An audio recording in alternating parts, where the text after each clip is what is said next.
এই বোতলটার মধ্যে আছে নর্মাল জল, আর এই বোতলটার মধ্যে রয়েছে সমুদ্রের জল। তো বেশ কিছুদিন আগে আমি গিয়েছিলাম দীঘায়, আর সেখানকার সমুদ্রের জল দেখে আমার মনে হলো এই জলও কি ফ্রিজে রাখলে বরফ হবে। তাই এদিক ওদিক না তাকিয়ে ঝটপট আমি সমুদ্র থেকে এক বোতল জল চুরি করে নিলাম, যেটা কিনা এই বোতলটা। আর দীর্ঘক্ষণ রাখার ফলে জলের মধ্যে থাকা বালিগুলো নিচের দিকে জমে গেছে, আর জলটা অনেকটাই পরিষ্কার হয়ে গেছে। তো চলো দেখাই যাক এই দুটো বোতলকে ফ্রিজের মধ্যে রেখে দিলে কি হয়।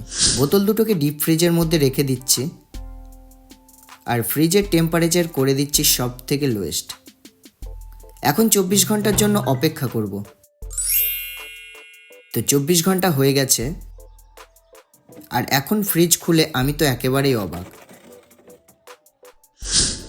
প্রথমে দেখব নর্মাল জলের বোতলটা, যেটা ঢাকনা খুলতেই প্রেসারের সাথে কিছুটা জল বেরিয়ে এলো। তবে এই বোতলের মধ্যে খুবই সলিডভাবে বরফ জমে আছে। এবার দেখব সমুদ্রের জলের বোতলটা। যদিও ফ্রিজে রাখার ফলে এই জলটাও জমে বরফ হয়ে গেছে, কিন্তু এর মধ্যে থাকা অনেকটাই জল এখনও লিকুইড ফর্মেই রয়ে গেছে।